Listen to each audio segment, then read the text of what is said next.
요한복음 5장 29절입니다.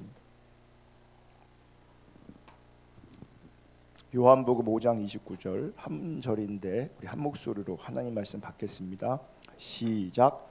선한 일을 행한 자는 생명의 부활로, 악한 일을 행한 자는 심판의 부활로 나오리라. 아멘. 그럼 지금 우리는 구원에 대해서 살펴보고 있고, 지난 시간까지는 과거형 구원 그리고 현재 진행형 구원에 대해서 살펴보았습니다.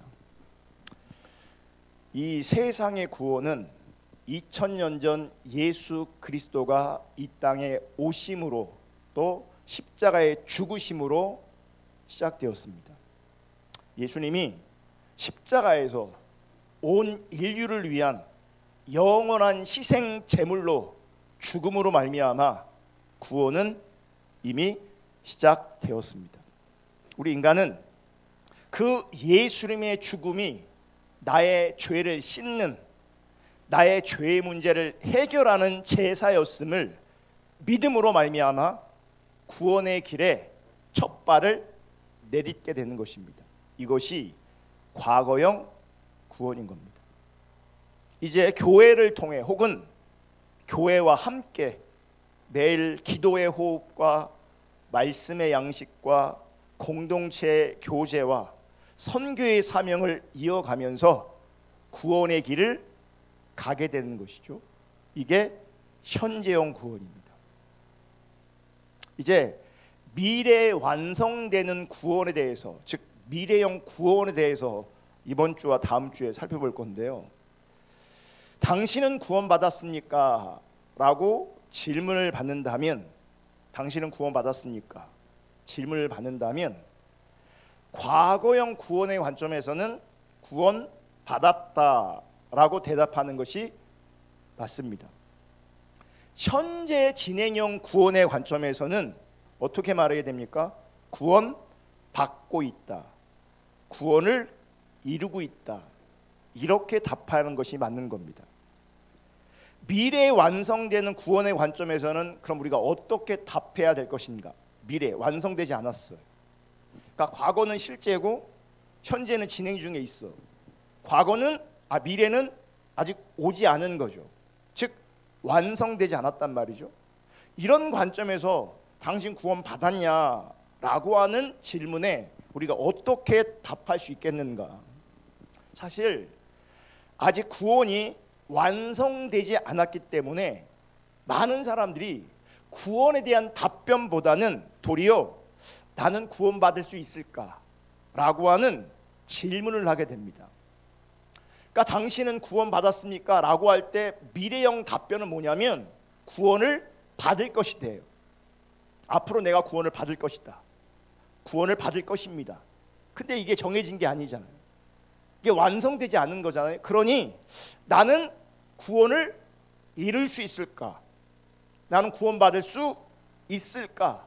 최종 구원이 나에게 완성될까라고 하는 질문 내지 고민이 있게 되어지는 겁니다. 어느 날 저를 보면요, 내가 구원받았나라는 생각이 있어요. 내가 구원받은 사람인가? 왜 그러겠어요? 뭐가 무너진 거죠. 하나님 관점에서 뭔가 무너져 있는 거예요.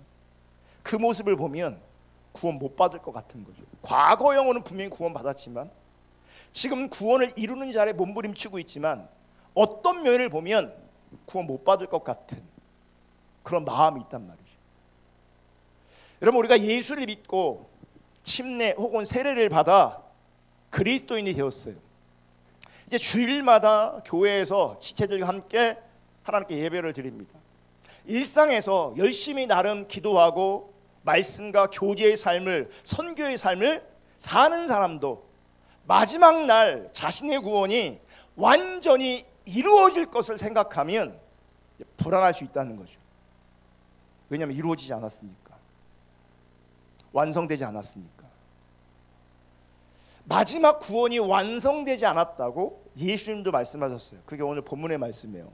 요한복음 5장 29절. 선한 일을 행한 자는 생명의 부활로, 악한 일을 행한 자는 심판의 부활로 나오리라. 이게 무슨 이야기예요? 앞으로 이런 일이 있을 것이다 라고 하는 거예요.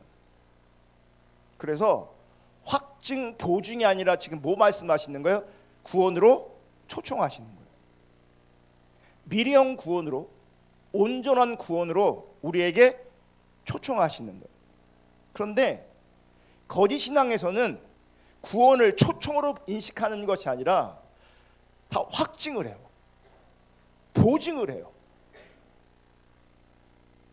구원은 하나님과 나와의 관계성 안에서 인식하는 건데, 실제적인 그분과의 관계성 안에서 그 구원이 보증되는 것인데, 우리는 이론과 교리와 개념 안에서 보증을 시켜줘요. 당신은 구원 받았다고. 자기는 구원 받은 줄 알아요. 근데 막상 죽었는데 구원 못 받았다. 그럼 어떤 일이 벌어지는 거예요? 구원 받은 줄 알고 죽었는데 못 받았어. 바깥 어두운 곳에 술피 울며 이를 가는 일이 있는 거예요. 억울한 거죠. 구원 받은 줄 알았는데 못 받았으니까. 선한 일을 행한 자는 생명의 부활로, 악한 일을 행한 자는 심판의 부활로 나오리라. 말씀해 보면 생명의 부활이나 심판의 부활이나 아직 결정되지 않은 것이에요. 하나님의 엄격한 기준에 근거할 때 나는 선한 일을 행하는 자인가? 이게 왜 중요해요? 선한 일을 행한 자는 생명의 부활로, 악한 일을 행한 자는 심판의 부활로 나온대요. 그럼 나는 하나님 관점에서 선한 일을 행하는 자인가? 스스로 돌아볼 때 이 생명의 부활을 감당할 수 없는 거죠. 왜요? 내가 선한 일 가운데 행하고 있는가? 이게 많이 부족하단 말이죠.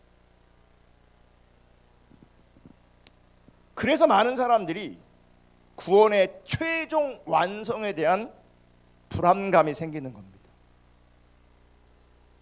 그렇다면 언제, 어떻게 마지막 구원의 완성에 우리가 참여할 수 있을까? 구원 받을 것이다 라고 하는 이 미래형 구원은 무슨 뜻일까? 여러분, 우리가 미래형으로 구원을 받을 것이다 라는 말은 이런 의미를 포함하는 거예요. 예수님을 따르는 삶을 절대로 끝까지 포기하지 않을 것이라는 다짐이 포함되어 있는 거예요. 그리고 그 결과 영생에 이를 것이라는 소망을 가지는 겁니다. 그러니까 당신은 미래형으로 구원받았습니까? 라고 물었을 때 내가 대답을 이렇게 하는 거죠. 나는 구원을 받을 것입니다. 근데 구원을 받을 것입니다 라고 할 때 그 안에 어떤 의미가 있는 거냐면, 나는 예수를 따르되 예수를 따르는 삶을 절대로 끝까지 포기하지 않을 것입니다. 이런 사람이 구원의 완성에 참여하게 되는 거예요.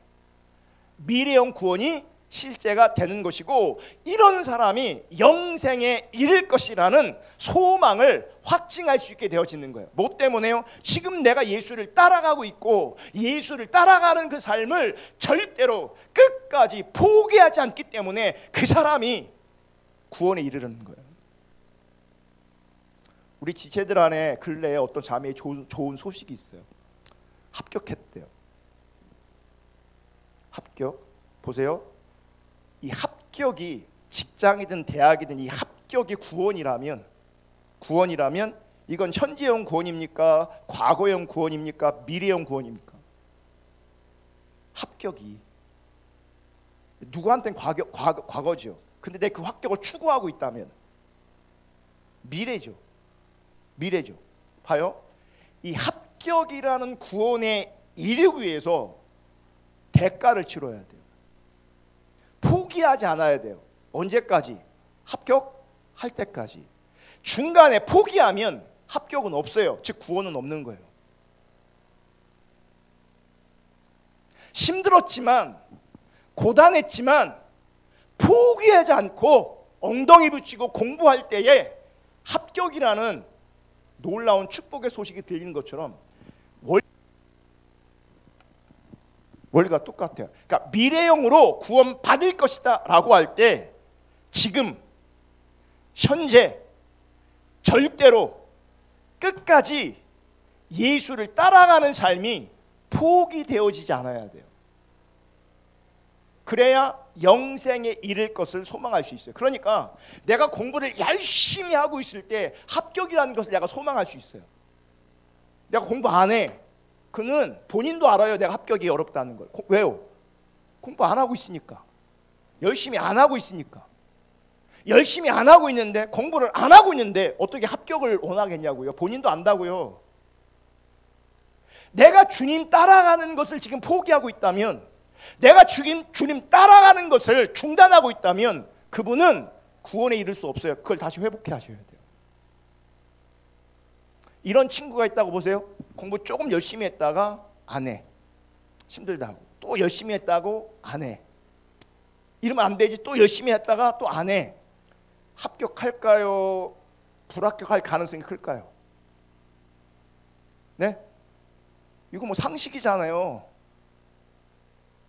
상식이라고. 이거는 오늘 한국교회 문제가 뭔지 아세요? 죄송합니다. 신앙생활 개떡같이 하고 있는데 당신은 구원 받았다고 얘기해 주는 거예요. 성경도 하나도 안 읽으면서, 기도도 안 하면서, 교회 공동체에 붙여서 하나님 앞에 살지 않으면서, 선교적 삶을 살지 않으면서 구원을 받았다고 얘기해 준단 말이에요.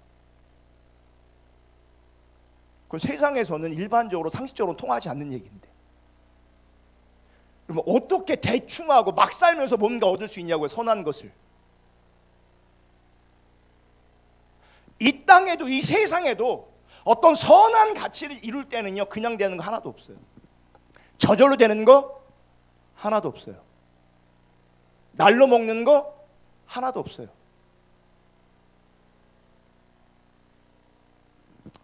미래형으로 구원을 받았다라고 하는 말은 예수를 따르는 삶을 절대로 끝까지 포기하지 않을 것이라는 다짐이 그 속에 담겨 있어야 돼요. 그냥 나는 편하게 할래요. 그냥 나는 대충 할래요. 그냥 나는 내 맘대로 할래요. 그분에게는 기대할 게 없습니다. 공부 자기 맘대로 대충 그렇게 한 사람들 자기가 원하는 결과 절대 얻어낼 수 없습니다. 그게 학교든 직장이든 뭐든.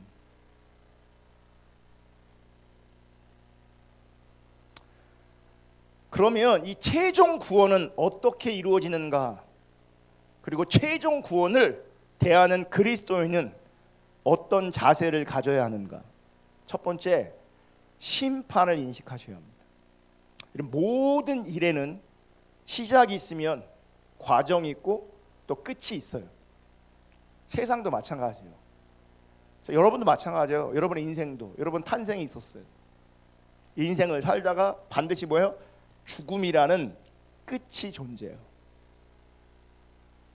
세상이 그렇다고요. 모든 게 시작이 있으면 끝이 있어요. 그걸 아는 것이 지혜예요. 정말 많은 인생이 자신의 인생 가운데 끝이 있다는 것을 인식하지 않아요. 특별히 젊었을 때 자신의 삶의 끝이 있다는 것을 인식하지 못한다고요.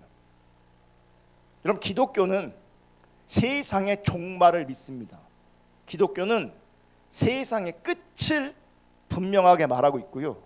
그 세상 마지막 날에 무슨 일이 있는가? 시편 98편 9절에 이렇게 말씀하고 있어요. 다 같이 읽습니다. 시작. 그가 땅을 심판하러 임하실 것이미로다. 그가 의로 세계를 판단하시며 공평으로 그의 백성을 심판하시리로다. 땅을 심판하러 임하실 것이다. 그가 하나님 관점의 의로 세계를 판단하시며 공평으로 그의 백성을 심판하실 것이다. 여러분, 인생의 끝에, 세상의 끝에 뭐가 있는 줄 아십니까? 심판이 있습니다. 심판. 부활 승천한 예수님은 재림하셔서 세상을 심판하실 겁니다. 그래서 우리 교회는 사도신경을 예배 중에 고백하고 있지 않지만 그 사도신경 안에 담겨있는 신앙 고백은 우리가 믿습니다. 근데 그 신앙 고백 안에, 사도신경 안에 이런 표현이 있어요. 볼게요. 다 같이 읽습니다. 시작. 하늘에 오르사 전능하신 하나님 우편에 앉아 계시다가 저리로서 산자와 죽은 자를 심판하러 오시리라. 예수님께서 나중에 산자와 죽은 자를 심판하러 오십니다. 그리고 심판의 대상은 산자와 죽은 자, 다시 말하면 모든 인간이 심판의 대상인 거죠. 판단의 대상인 거죠. 예수님 내림이 전에 우리가 죽고 우리의 인생이 끝나면 죽음 이후에 우리에게 무엇이 기다리고 있는가? 시브리서 기자는 이렇게 말해요. 시브리서 9장 27절 다 같이 읽습니다. 시작. 한번 죽는 것은 사람에게 정해진 것이요 그 후에는 심판이. 사람이 죽으면 반드시 죽어요. 안 죽는 사람 손 들어보세요. 난 안 죽을 겁니다. 제가 보면 죽음이 가까운 분들이 있어요. 아니, 상대적으로 저는 딱 중간에 있어요. 근데 중요한 건 뭐냐면 그건 뭐 일반적인 우리 눈에 보여지는 것이고 아무도 모르죠. 누가 먼저 갈지는. 주변을 돌아보면요 마음 아픈 일이 많아요. 어쨌든 한 번 죽는 것은 사람에게 정해진 거예요. 그 후에는 뭐가 있다고요? 심판이 있어요. 예외 없이 우리 모두는 하나님의 심판대 앞에 서게 돼 있어요. 그리고 하나님의 심판은 어떤 심판이냐? 정의로운 심판이에요. 요한계시록에 그의 심판은 참되고 의로운지라 계시록 19장 2절에 말씀하고 있어요. 그분의 판단은 항상 옳아요. 그분의 판단은 항상 의로워요. 여러분, 인간의 재판은 때로는 정의롭지 않습니다. 악한 변호사나 타락한 검사나 불의한 판사를 만나게 되면 옳지 않은 재판의 결과가 나오기도 해요. 이 땅에는 얼마든지. 하지만 하나님의 판단은 절대적으로 의롭습니다. 하나님이 사망 절대적으로 옳은 판단인 거예요. 생명 절대적으로 옳은 판단이에요. 그러니까 여기서는 중요한 건 하나님의 판단이지 우리의 감정과 우리의 원한과 우리 기분이 아니라고요. 내 기분에는 나는 합격 같아요. 내 기분에는 생명 같아요. 그거 아무 소용이 없어요. 그 하나도 소용없어요. 그거는 하나님의 판단하실 때에 생명이면 생명이고 심판이면 심판이에요. 그분만이 의로운 심판자이시기 때문에 그래요. 의로운 심판의 결과는 무엇인가? 베드로서 2장 9절 주께서 경건한 자는 시험에서 건지실 줄 아시고 불의한 자는 형벌 아래에 두어 심판 날까지 지키시며 특별히 육체를 따라 더러운 정욕 가운데서 행하며 주관하는 일을 멸시하는 자들에게는 형벌할 줄을 아시느니라. 이들은 당돌하고 자긍하며 떨지 않고 영광 있는 자들을 비방하거니와. 이거를 공동 번역으로 다시 한번 읽어볼게요. 주님께서는 당신을 경외하는 사람들은 유혹에서 건져내시고. 여러분, 이게 굉장히 경외하는 사람은 유혹에서 뭐 한다고요? 건져내신다고요. 그러면 내가 유혹에 넘어지느냐 유혹을 극복하느냐는 뭐가 관건인 거예요? 경외함이에요. 그러니까 내가 유혹을 아무리 이기려고 해도요, 그분이 하나님을 경외하지 않는다면 그분은 유혹을 절대 이길 수 없어요. 왜 우리가 자꾸 유혹 앞에 죄 앞에 넘어지느냐, 끌려다니느냐? 하나님 경외하지 않기 때문이에요. 여러분에게 하나님이 없기 때문이에요. 하나님은 하나님을 경외하는 자들에게 유혹, 더 나아가 고난도, 핍박도, 환난도 뭐 하세요? 건지세요. 왜냐하면 그를 끝내는 구원하신다는 거예요. 지금은 베드로처럼 거꾸로 목박 십자가에 죽는 일도 일어나지만, 이 땅에서 이런저런 많은 일도 일어나지만, 하나님을 경외하는 사람은 반드시 구원하세요. 특별히 이 땅에 우리를 유혹하는 게 너무 많습니다. 우리를 넘어지게 하는 유혹거리들이 너무너무 많습니다. 누가 이기냐?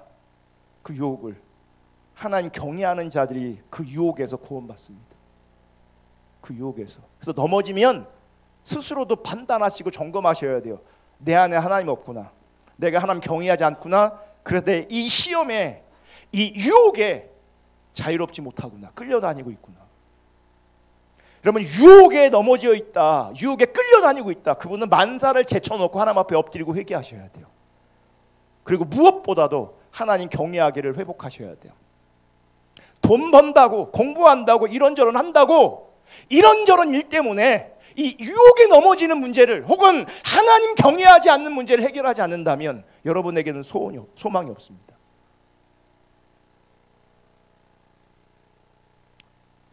주님께서는 당신을 경외하는 사람들은 유혹에서 건져내시고, 악인들은, 여기서 악인은 누구겠어요?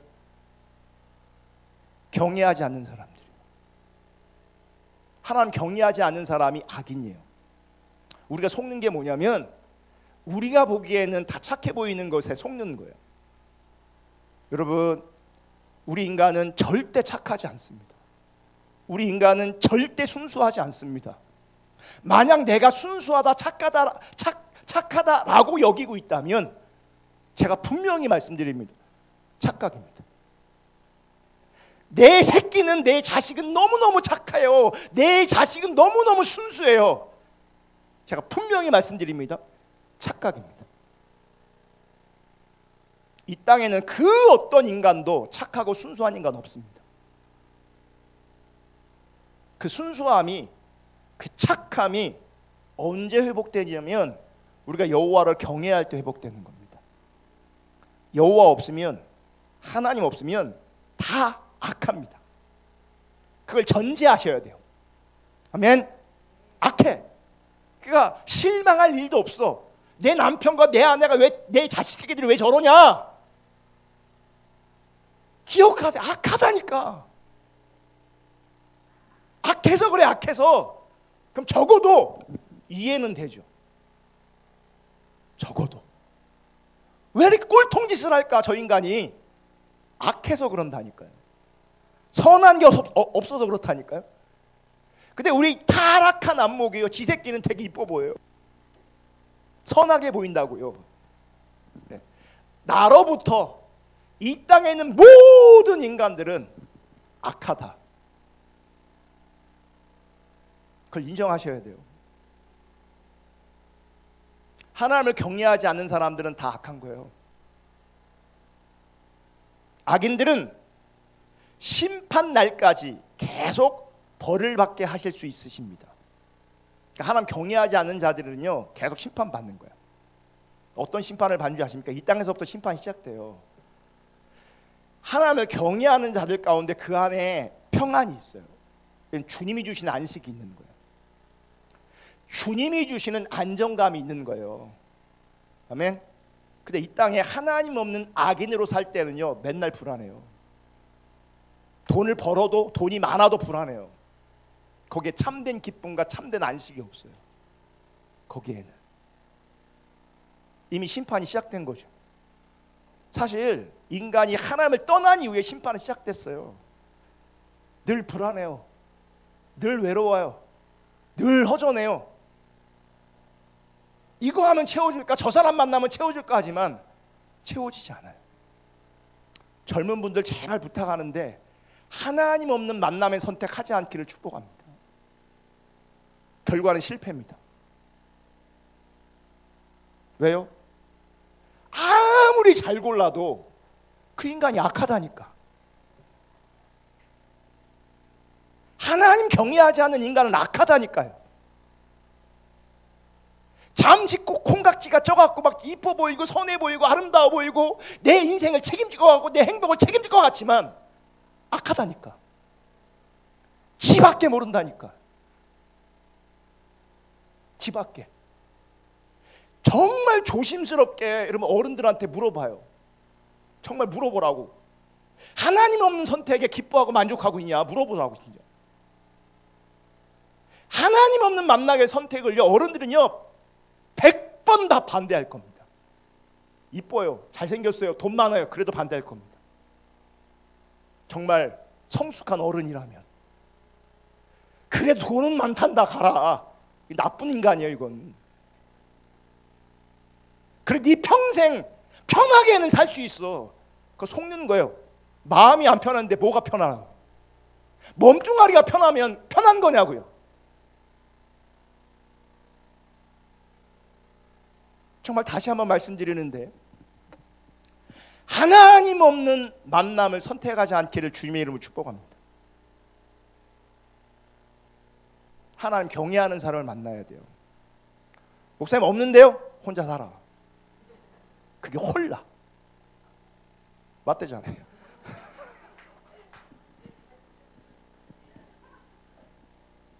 볼게요. 10절. 특히 악인들 중에서도 특히 육체의 더러운 욕망에 빠져 사는 자들과 하나님의 권위를 멸시하는 자들을 뭐 하신다고요? 벌하신대요. 육체의 더러운 욕망에 빠져 사는 분이 혹 계시다면 회개하시고 돌이킬 수 있기를 주님의 이름으로 축복합니다. 육체, 쾌락. 또 왜 육체의 쾌락을 쫓아 사는 줄 아십니까? 하나님의 권위를 인정하지 않기 때문에 그래요. 그래서 이 땅에 돈, 세상, 섹스 추구하고 있는 사람들은요, 지금 하나님 멸시하고 있는 거예요. 이 땅의 쾌락을 추구하고 있는 사람, 육체의 쾌락을 추구하고 있는 사람은 지금 하나님을 멸시하고 있는 거라고요. 하나님의 권위를 멸시하니 지 몸뚱아리를 위해, 육체를 위해 더러운 욕망에 빠져 사는 거예요. 그리고 우리 시대가 위험한 이유는 이 더러운 욕망이 더럽게 인식되지 않는 시대가 됐어요. 지금 젊은 애들 그런 인식이 없어요. 없다고요. 더럽게 사는데도 더럽다고 인식하지 않아요. 그래서 우리는 더 특별하고 좁은 길을 살아야 돼요. 그래야 돼요. 왜요? 그게 하나님의 길이기 때문에. 그런 자들은 당돌하고 거만해서, 그렇죠, 하나님의 권위를 인정하지 않는데 누가 무섭겠어요? 누구 얘기를 듣겠냐고요. 당돌하고 거만해서 영광스러운 천사들에게 거침없이 욕설을 퍼붓습니다. 자세가 거만하다고요. 자세가 당돌하다고요. 이게 우리가 늘 자주 얘기하는 자기 중심성을 말하는 거예요. 자기 중심성, 자기 마음대로 살아가는 사람은 하나님 경외하지 않는 사람이고요. 하나님의 권위를 인정하지 않기 때문에 그는 자기를 위해서만 살아요. 당돌하게, 교만하게, 거만하게. 근데 그 사람은 심판의 대상일 뿐이에요. 여러분, 하나님의 심판에는 뭐가 따라오냐면 이처럼 형벌이 따라와요. 형벌. 심판의 결과에 따라 어떤 사람은 영원한 구원을 받아 완성된 하나님 나라에 들어갑니다. 하지만 어떤 사람은 영원한 형벌을 받아 지옥이라고 불리는 곳에 가게 되는 거죠. 천국과 지옥으로 나누어지는 겁니다. 여러분, 모든 인간 앞에는 이렇게 하나님의 최종 심판이 기다리고 있다는 것을 믿으시기를 주님의 이름으로 축복합니다. 이게 중요해요. 이거 믿으면 여러분의 삶을 돌이켜야 되고요. 나는 이거 안 믿어. 난 이거 안 믿어. 그러면 아까 하나님의 권위를 멸시하면 돼요. 아니, 하나님 없는 거야. 그럼 보세요. 이 심판을 내가 믿지 않는다라고 하면 뭐가 잘 사는 줄 아십니까? 이 땅에서 정말 내 맘대로 내 뜻대로 사는 게 그게 잘 사는 거예요. 하나님 없으면, 하나님의 심판이 없으면. 내 맘대로 뭐 법, 규정, 룰 이런 거 뭐가 필요 있어요? 왜냐면 한 번 죽으면 끝인데, 한 번 사는 삶 내 맘대로 멋지게 살다, 재밌게 살다 가는 게 지혜로운 거 아니겠어요? 그럼 결정을 하셔요. 나는 이거 믿냐 안 믿냐 결정을 하시라고. 심판을 안 믿는다면 멋대로 살아. 그게 잘 사는 거예요. 그게 잘 사는 거지. 할 수만 있으면 내 뜻대로 사세요. 불법을 행해도 상관없어요. 심판이 없다네. 심판이 없으면 불법, 우리가 정해준 규범이 무슨 의미가 있어요? 세상에 정해준 규범이 무슨 의미가 있냐고요? 심판이 없는데. 근데 내 맘대로 사는 게 가장 좋은 거지.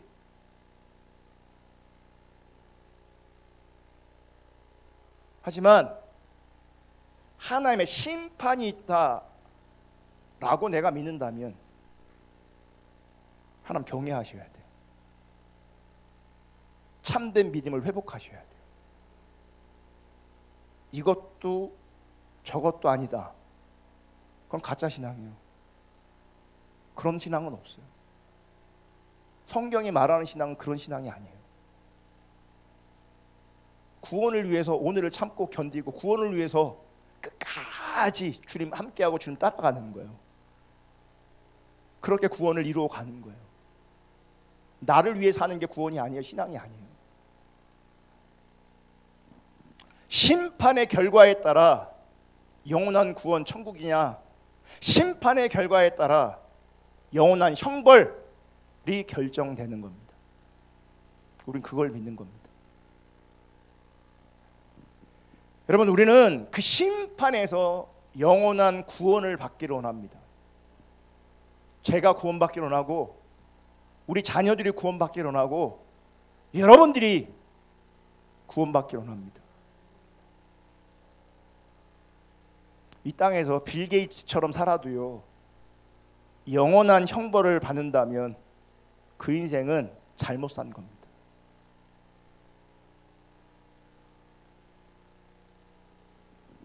그럼 어떻게 해야 심판을 통과할 수 있을까? 중요한 건 이제 심판이 있죠. 그 다음에 중요한 건 뭐냐? 이 심판을 통과할 수 있어야 되는 거잖아요. 이제 기준이 중요한 겁니다. 모든 심판에는 기준이 있습니다. 스포츠 경기 심판도 룰에 따라 심판을 하죠. 판사들도 법에 따라 뭐예요? 심판을 해요. 그 얘기 뭐냐면 판단하고 심판할 때 기준이 있다는 거예요. 하나님도 마찬가지예요. 영원한 구원과 영원한 형벌을 가리는, 구분하는 하나님의 정의로운 심판의 기준이 있다는 거예요. 그럼 뭘로 하나님은 판단하시는가? 요한계시록 20장 12절, 또 내가 보니 죽은 자들이 큰 자나 작은 자나 그 보좌 앞에 서 있는데 책들이 펴 있고 또 다른 책이 펴졌으니 곧 생명책이라. 죽은 자들이 자기 행위를 따라 책들에 기록된 대로 심판을 받으니. 자, 죽은 자들이 뭘로 판단받아요? 자기 행위를 따라 심판을 받게 돼 있어요. 13절, 바다가 그 가운데에서 죽은 자들을 내주고 또 사망과 음부도 그 가운데서 죽은 자들을 내주매 각 사람이 자기의 행위대로 심판을 받고 사망과 음부도 불못에 던져지니 이것은 둘째 사망 곧 불못이라. 자, 말씀에 보면 영원한 구원과 영원한 형벌의 기준 뭐예요? 자기 행위예요. 인간의 행위예요. 행위가 기준이에요. 여러분, 인간은 자신의 행위에 근거해서 심판받게 돼 있어요. 우리가 이 세상에 살아있을 때 어떤 일을 했는가, 어떻게 살았는가, 하나님은 다 보실 뿐만 아니라 다 아세요. 다 아세요. 부모의 눈에 안 들킨다고, 눈에 안 보인다고 해서 문제가 해결되는 게 아니라고요. 부모는 물리적인 한계가 있어서, 공간적인 한계가 있어서, 시간적인 한계가 있어서 못 보는 영역이 너무 많아요. 그래서 많은 부모가 자식에 대한 착각이 있어요. 어떻게 말하는지 어떻게 사는지 모른다니까요. 정말 몰라요. 어쩌면 부모가 자기 자식을 제일 모를 수도 있어요. 왜요? 안 보이는 데가 너무 많아요. 요즘 애들은, 특히 우리나라는 애들이 어렸을 때 조금 나이가 들면 집보다 바깥에 훨씬 더 오래 있어요. 알 수가 없어요. 알 수가. 그리고 사춘기 되면 지방에 들어가고 문 잠그고 안 나와. 그 안에서 무슨 짓을 하는지 도대체 알 수가 없어. 근데 기억하셔야 돼요. 하나님은 다 아십니다. 하나님은 다 보십니다.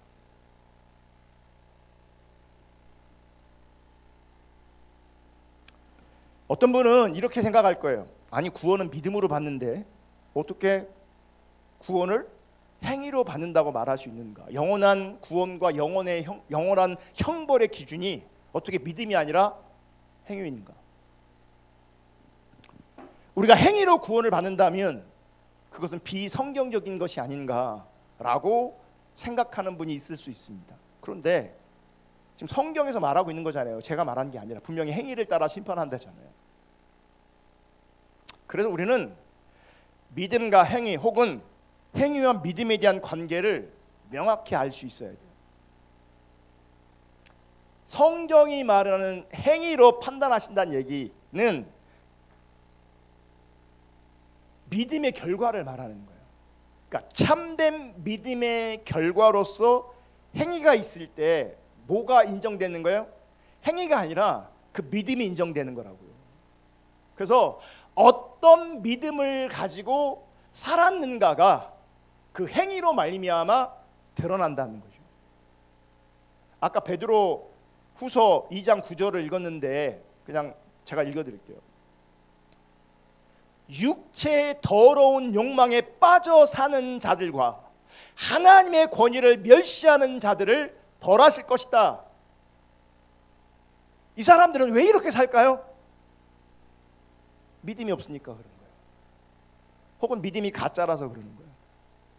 하나님 경외하지 않기 때문에 그래요. 그러니까 가짜 믿음이 아닌 거예요. 그래서 행위로 말미암아 참 믿음인가 가짜 믿음인가가 드러나는 거예요. 전도서 12장 14절 하나님은 모든 행위와 모든 은밀한 일을 선악간에 심판하시리라. 모든 행위, 사람들이 못 보는 모든 은밀한 일까지 하나님은 선악간에 뭐하고 있어요? 심판하고 있어요. 선하게 사느냐 악하게 사느냐, 이 얘기는 하나님 중심으로 사느냐 자기 중심으로 사느냐 하나님 심판하신다고요. 고린도 후서 5장 10절 다시 읽습니다. 시작. 이는 우리가 다 반드시 그리스도의 심판대 앞에 나타나게 되어 각각 선악간에 그 몸으로 행한 것을 따라 받으려 함이라. 행위의 선악이 뭐가 되냐면 기준이 되는 거예요. 선한 행위, 악한 행위, 악을 행했는가 선을 행했는가에 따라 심판을 받는 거라고요. 여러분, 행위는 믿음의 열매이기 때문에 하나님을 믿는 선한 믿음을 가진 자의 행위는 선하겠지만 세상을 사랑하고 우상 숭배하는 악한 믿음, 가짜 믿음을 갖고 산 사람은 당연히 악하게 돼 있어요. 자기 중심적일 수밖에 없죠.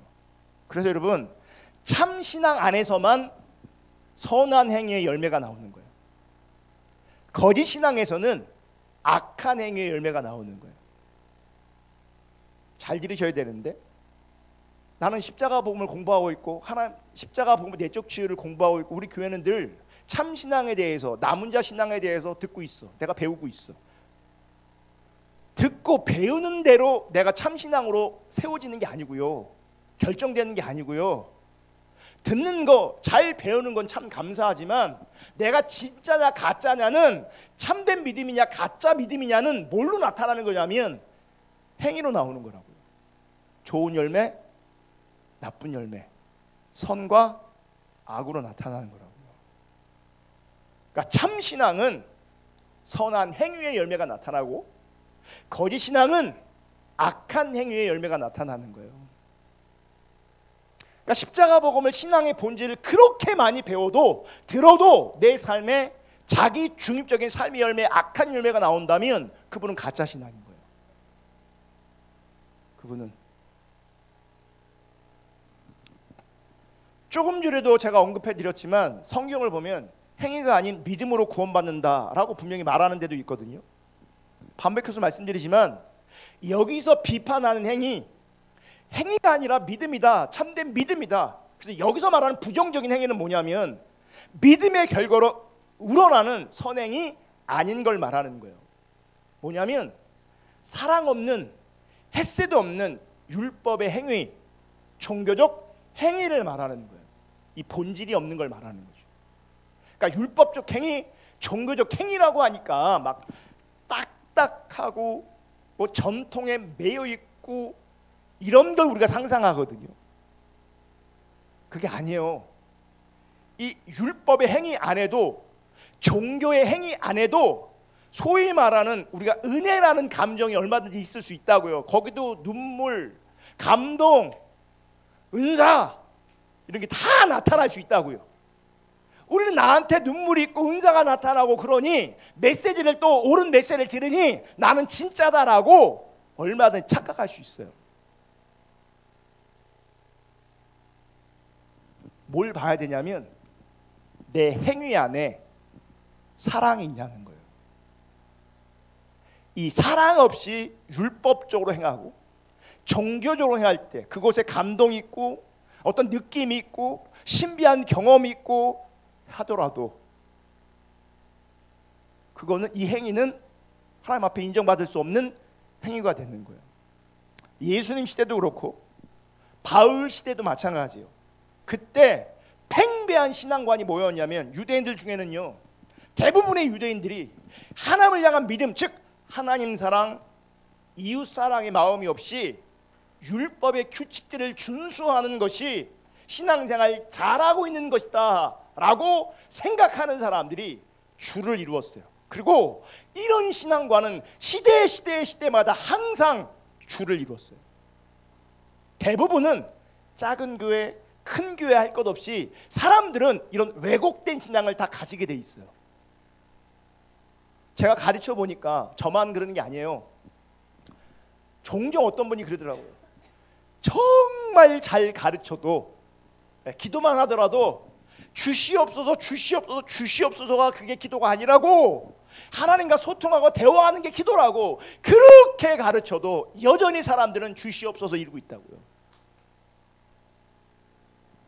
그러니까 인간들은요, 잘 가르쳐줘도 못 듣는 게 인간이에요. 증명해 볼까요? 이사야 그렇게 외쳤는데 듣는 인간 하나도 없었고요. 예레미야 그렇게 외쳤는데 듣는 인간 하나도 없었고요. 더 나아가 예수님이 그렇게 외쳐도요, 듣는 사람이 없었어요. 자기한테 은혜가 될 때 혹은 자기한테 유익이 있을 때는 따라다녔지만 진짜 십자가 복음을 전할 때 어렵다라고 하면서 다 도망갔어요. 누가 예수를 죽였어요? 그때 떡 먹은 인간들이 예수 죽여버렸어요. 떡 먹은 인간들이 예수를 팔아넘겼다고요. 누가 들어요? 여러분은 지금 제 얘기 듣고 있는 것 같아요? 들리면 그분에겐 정말 은혜가 있는 거예요. 대부분의 어떤 사람들은 안 들려요. 그리고 어떤 분은 안 듣기로 작정을 한 사람들이 있어요. 저주받은 인생일 수 있어요. 빨리 돌이켜야 돼요. 빨리 회개해야 돼요. 결과는 심판이에요.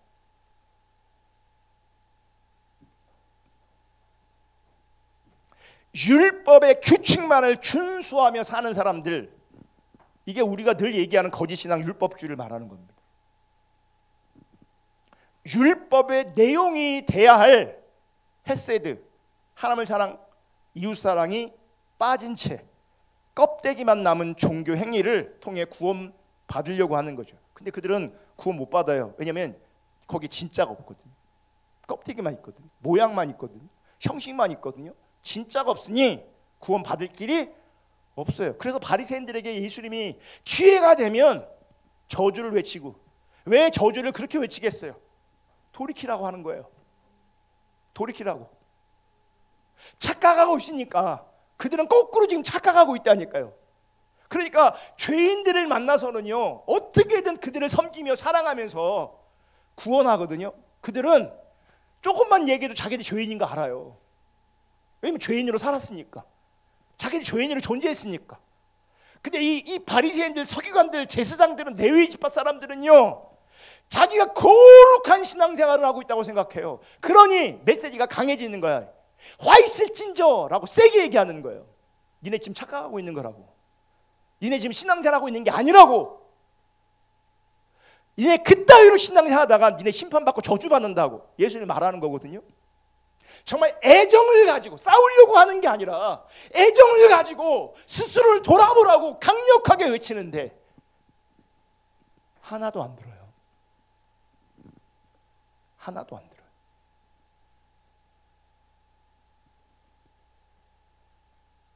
껍데기만 남은 종교행위, 껍데기만 있는 거짓 신앙체계, 왜곡된 신앙관을 가지고는요 구원받지 못합니다. 교회 다녀도 구원받지 못합니다. 아무리 주일 성수하고 11조도 드리고 교회 봉사를 잘하는 것처럼 보여도 하나님을 향한 믿음, 즉 하나님 사랑, 이웃사랑을 구체적으로 표현하면 약자를 향한 그 사랑이 없으면 구원을 못 받는 거예요. 왜요? 이게 없으면 뭘 증명하는지 아세요? 믿음이 잘못됐다라고 증명하는 거예요. 뭐가 없으면 하나님을 향한 믿음, 하나님 사랑, 이웃 사랑, 약자를 사랑이 없으면 믿음이 없다는 게 드러나는 거예요. 그래서 믿음이 없으니 이런 행위가 안 나타나고, 이런 행위가 안 나타나니 그분은 구원받을 수 없는 거예요. 이런 목적을 다시 설정하셔야 되는데, 이 땅에서 내가 부자 되는 것, 이 땅에서 재밌게 사는 것, 혹은 이 땅에서 의미 있게 사는 것, 그건 우리의 목적이 아니에요. 이 땅에서 우리의 목적은요 구원받는 거예요. 아멘. 성공했어, 부자야, 재밌게 살았어, 나름 행복하게 살았어, 나름 의미 있게도 살았어. 근데 구원 못 받아. 구원을 못 받아. 영원한 형벌 가운데 거한다고. 그러면 이 땅에서 잠시 잘 살고 재밌게 살고 행복하게 사는 그 모든 것들이 나중에 의미가 없어요. 의미가 없죠. 우리 가운데 내 신앙을 점검할 때에 내가 하나님 사랑을 추구하느냐, 이웃 사랑을 추구하느냐, 약자를 향한 사랑이 있느냐, 이거 추구할 수 있기를 주님의 이름으로 축복합니다. 이거 없으면 죄송한데 구원 못 받습니다. 바리새인들 저주를 그렇게 외쳤는데 우리식으로 말하면 그들은 줄 성수 안 한 사람이 아니에요. 11조 안 한 사람이 아니에요. 봉사 안 한 사람이 아니에요. 그들을 향해 지금 저주를 외치고 있다고요. 왜요? 그들이 가지고 있는 믿음이 참된 믿음이 아니기 때문에. 그들 안에 하나님 사랑이 없어요. 그들 안에 약자를 향한 마음이 없어요. 여러분 기억하셔야 돼요. 종교는 인간을 구원하지 못합니다. 거짓 신앙은, 가짜 신앙은 가짜이기 때문에, 거짓이기 때문에 인간을 구원하지 못합니다. 반대로 저주와 심판을 받을 뿐입니다. 그러니까 결국 헤세디가 인간을 구원하는 거예요. 우리 안에 있는 하나님 사랑과 사람, 인간, 이웃을 사랑하는 그 사랑이 인간을 구원하는 거죠. 그럼 그 사랑이 뭐냐? 긍휼함이에요. 누가 성숙한 사람인지 아세요? 불쌍하게 여기는 사람이 성숙한 사람이에요.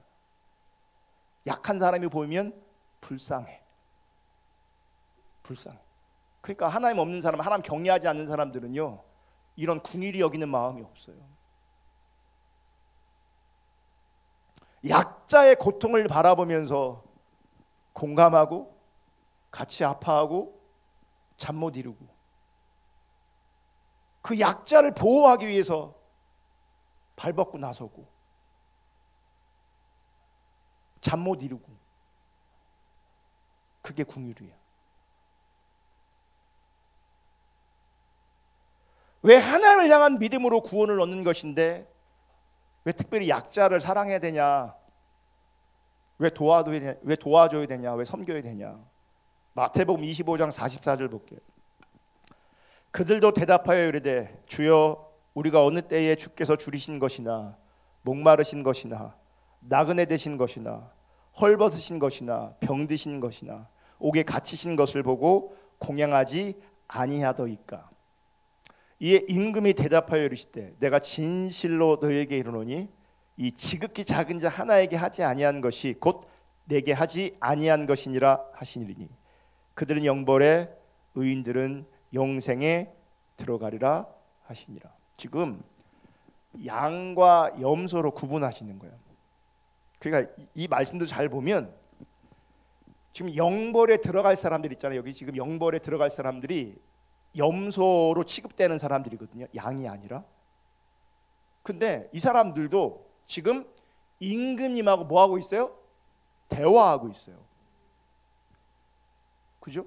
그러니까 여기서 나오고 지옥 가는 사람들은 세상 사람들이 아니에요. 여기서 언급하고 있는 성경에서 대부분 언급하고 성경에서 언급하는 지옥 가는 사람들은요, 세상 이방 사람들이 아니에요. 그들은 그냥 당연한 거예요. 왜냐면 예수가 없으니까.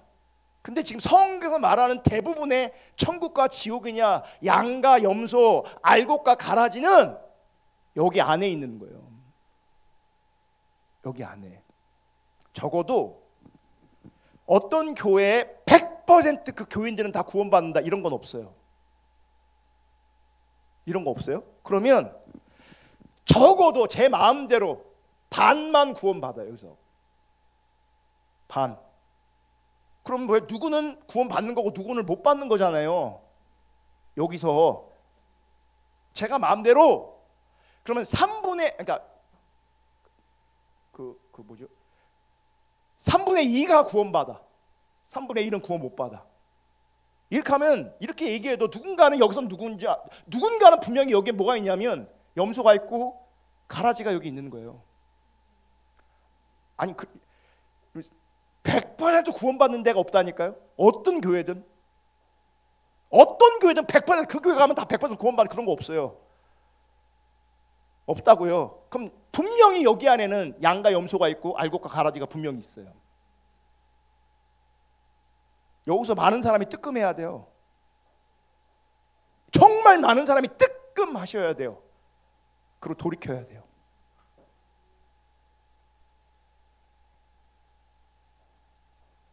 양과 염소, 영벌에 처할 자와 영생에 들어갈 자 여기 있어요. 여기서 나누어지는 거예요. 어떻게 나누어지냐? 양들이 있어요. 그들을 천국으로, 영생으로 이끌어 가세요. 뭐 했다고? 보면 그분들은 내가 줄일 때에 먹을 거 줬고, 내가 목마를 때 마시게 했고, 내가 나그네 되었을 때, 헐벗을 때, 병들었을 때에 나를 섬겼다는 거예요. 그런데 그들이 그래요. 언제 우리가 주님께 그렇게 했습니까? 라고 할 때 예수님께서 뭐라 그래요? 지극히 작은 자에게 한 것이 곧 나한테 한 거다 그러거든요. 지금은 염소에 해당되는 사람이요. 언제 우리가 주님 앞에 하지 않았습니까? 이게 뭔지 아세요? 그분들을 보니까 자기들 보니까 주일 성수했고 11조도 했고 봉사도 했고 다 했어. 그 보세요. 이게 기준이 아니거든요. 그러니까 보세요. 이거 안 한 사람들은 세상 사람들인 거예요. 주일 성수 안 하면 세상 사람이지. 11조 안 하면 세상 사람이지. 이 사람은 논외예요. 그냥 논외라고요. 이 사람들은 다 했어. 그러니까 언제 주님 앞에 우리가 안 했습니까? 라고 얘기하는 거예요. 그랬더니 뭐라 그래요? 지극히 작은 자에게 하지 아니한 것이 곧 내게 하지 않은 것이다.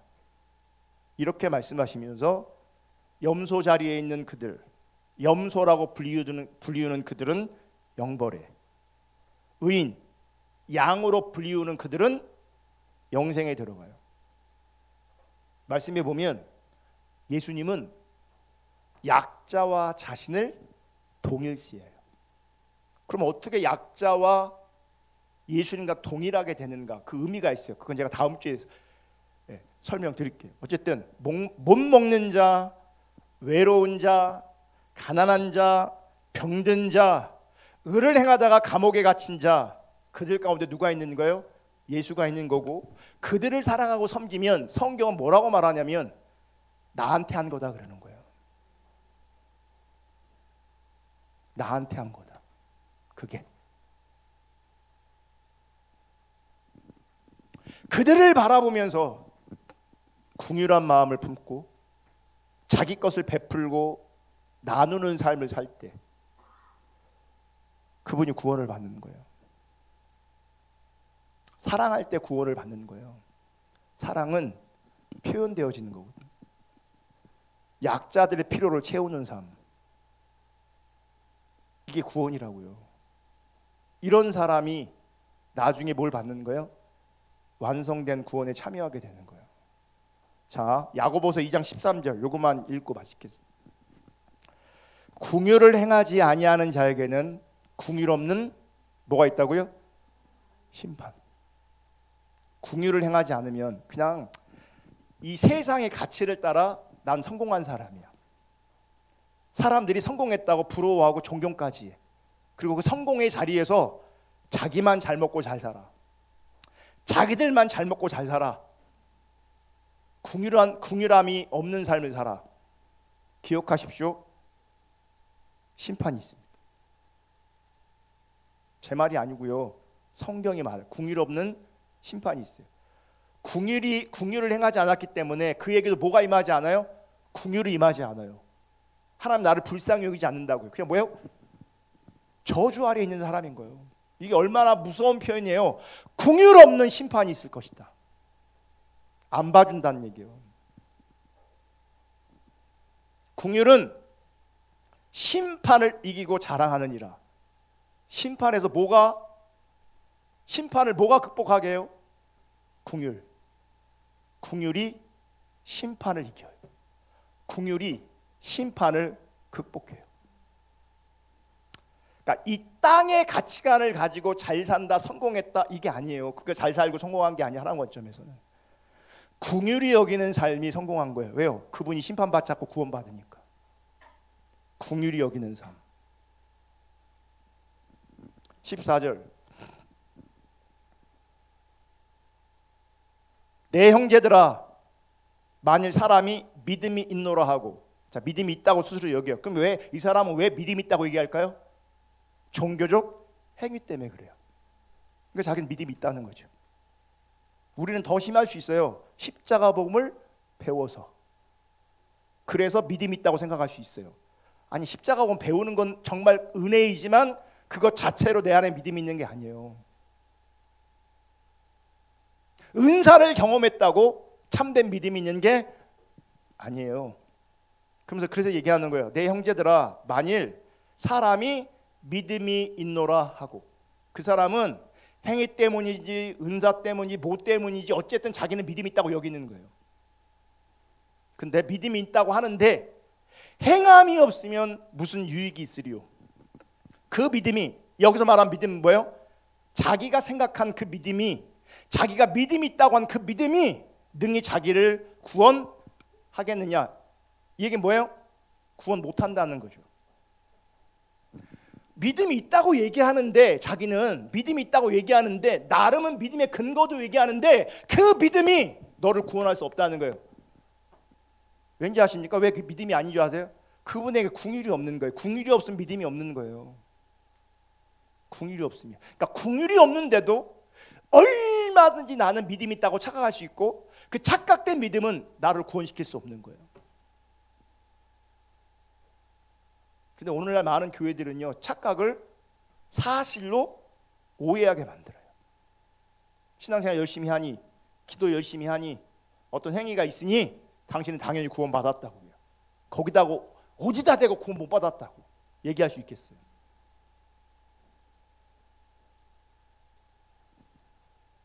(15절)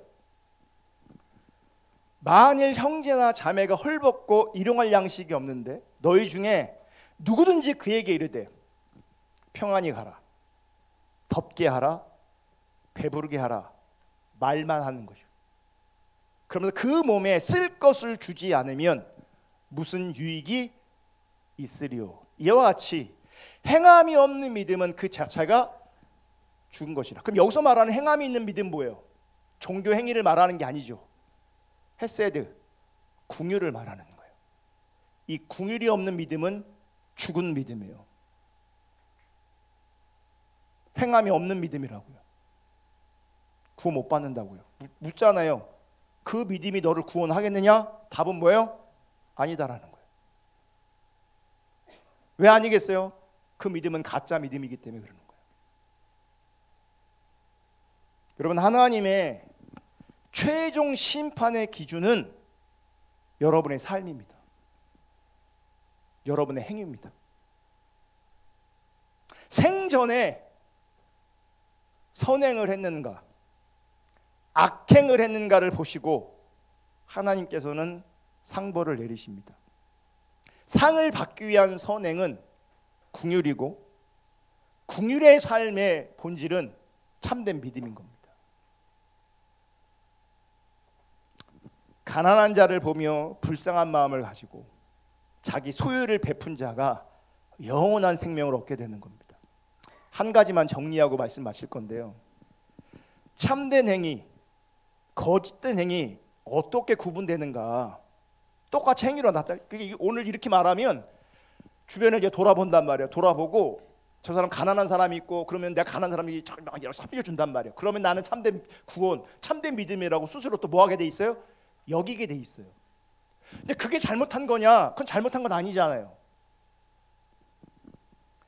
참된 행위는 은혜를 기억하는 자리에서 믿음의 열매인 거예요.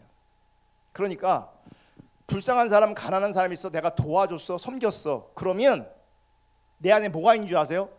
감사가 있어요. 왜냐하면 내가 은혜를 기억해서 그 자리에 섰기 때문에 감사가 있어요. 근데 거짓된 행위는요, 내가 착한 일을 했어, 선한 일을 했어, 가난한 사람과 함께하고 가난한 사람 도왔어, 거기에 자기 의가 나와요. 우월감, 자랑, 그건 가짜예요. 모양은 봐요. 모양은 거룩해 보이고 모양은 좋은 열매 같아도 거기에 우월감, 자랑, 자기 의가 나온다면 그건 가짜예요. 그 믿음이 당신을 구원할 수 없어요. 은혜가 우리를 구원해요. 참된 믿음이 우리를 구원해요. 그리고 참된 믿음은 긍휼, 사랑으로 이렇게 좋은 열매로 나타나요. 그 선한 행위를 보시고 이 참된 믿음을 인정하시고 그 참된 믿음을 구원으로 이끌어 가시는 거예요. 오늘 여기까지 하겠습니다. 우리 찬양하고 기도하겠습니다.